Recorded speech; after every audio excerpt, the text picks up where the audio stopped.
Maureen, and welcome to My Crochet Story. Today is Friday, October the 24th, and we are, October the 25th. I guess I'm trying to redo Thursday. Anyway, today is Friday, October the 25th, and we are here as we always gather every day to continue to learn how to be still and know that He is our God. Now, this little red book is put out for you by Broad Street Publishers, and I've left a link for you down in the description box so that if you wish to go and purchase your own copy, you don't have to go hunting for it. It's right there for you to just click on. Our devotional this morning, Who God Made Me to Be. And the Bible verse that'll go along from our discussion comes from Galatians 5, verses 22 through 23. Before we get into this one, because I really think this was one we all need to hear, not only today, but several times, possibly a week. Let me say thank you to each and every one of you that come in for these devotionals.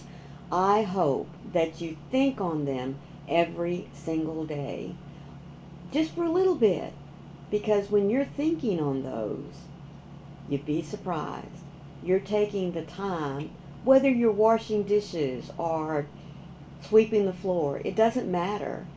If you're thinking on these thoughts today, you are, in your mind, being still and talking to God. If this is your first time here, thank you to you as well for stopping in.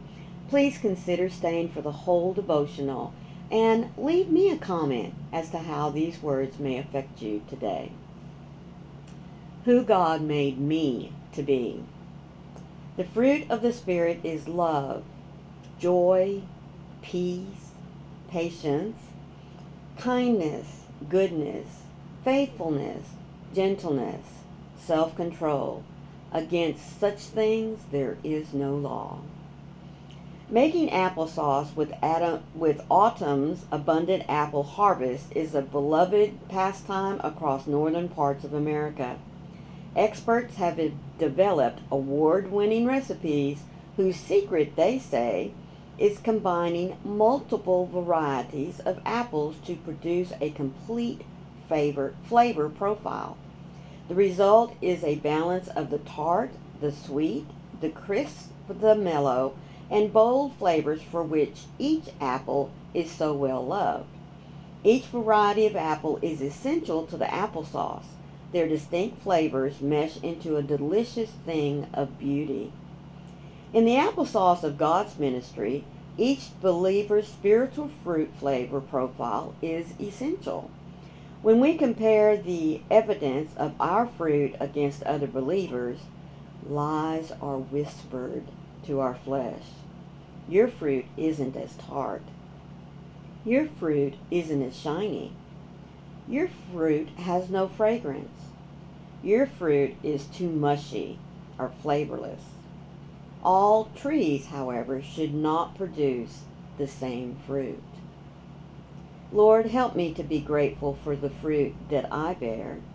Help me not to compare my fruit with those around me.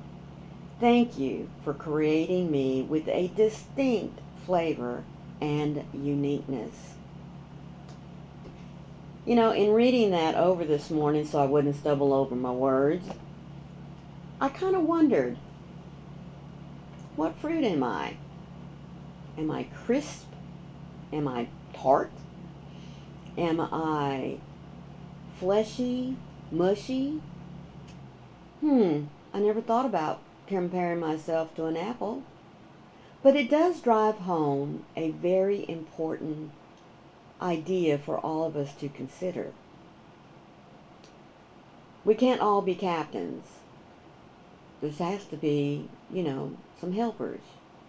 Or as my granny used to say, sounds like there's too many chiefs and not enough Indians. You know what I mean? We all have a part to play in God's kingdom while we're down here on earth. Not all of us are meant to be preachers. Not all of us are meant to be the song leader or the youth pastor or the children's pastor. Many of us are not even meant to be Sunday school teachers. We are meant to be fed and fulfill another purpose. You know, I've shared with you many times that my dad loved in his later years being the greeter at the front door of the church. He loved being the first face that many folks see, especially those that were showing up for the first time. He wanted them to feel welcome. Um, Many of us fill a pew in the church. Many of us may sing off key, but that's okay. We're still praising the Lord, aren't we? Many of us serve in other capacities, such as maybe taking our turn at the nursery so that some other worker can sit in the auditorium and not have to hear the sermon over the loudspeaker in the nursery. Many of us are great at media. You know, we sit up in the balcony or we sit in the sound booth and we make sure that the music is projected just right, that the bass has the right level and the microphones for all the singers at the right level so the voices blend together. And maybe you have a great ear for that, but your voice doesn't quite blend well with others. But that's still another uniqueness about you. We don't all have to have a position in God's plan that makes us shine, because many of us are the worker bees. Many of us are the ones that make the foundation of God's plan. And I know that you know what I'm talking about. But here's something else I want you to think on. As we get older, our positions change, don't they? I mean, I remember being involved a lot in the children's department when my kids were little, showing up to volunteer for Vacation Bible School, to be a leader or to work in the kitchen. But as I got older and my kids grew out of that phase, I just naturally moved right up into the youth department. I helped there with organization, with teaching whenever it needed to happen. And as they grew out of the youth department, I found myself for the first time really in a long, long time, I really don't know where to go. I don't know what to do. So I had a choice. I finally got to sit in with the big kids. I got to be an adult for a while. For a long while, in fact. So I started attending a women's Bible study. Now sometimes my husband and I would go to an adult, we're a couples class, but we eventually, decided we wanted to be with our own gender. I wanted to be with the women. Again, it's because of my stage in life, and he wanted to be with the men. So I found another way that I could contribute. I could step in when our Sunday school leader for our women's group was sick or knew she was going to be out of town. We all kind of rotated, and sometimes, it would come up my turn, and I still got to teach. I also got to be fed. Now, isn't that a funny thing? We never think about when we join a group, especially at our church, that if we're not in the limelight, that's okay, because we're being fed. We're being given a new perspective of how to think on things, on how to look at things.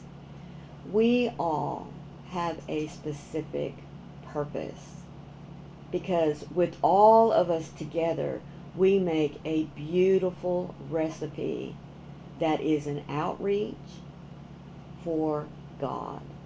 Because it takes all of us pulling our resources, pulling our thoughts and our interpretations to come together and learn something from one another.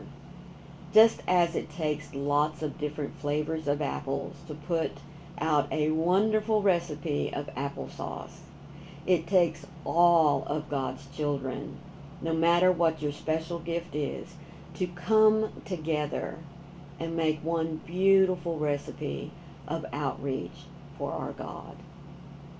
I hope you know what your purpose is. If you don't, sit down sometime today or in the next few days and take just a moment. Be still and have that wonderful conversation with God, and then wait and listen. He'll show you what it is He wants you to do in the only way that you can do it. Because He has a purpose for you, and it's your uniqueness that He made that is going to make your part in His kingdom very, very special. I hope that you've enjoyed today's devotional. Please share it out to someone who you feel needs to hear these words today, because we all need to be reminded that we are unique. Until tomorrow, folks, always remember, be the light out there in the darkness for someone today, because you never know. Could be your light they need to see. I love you guys. Bye.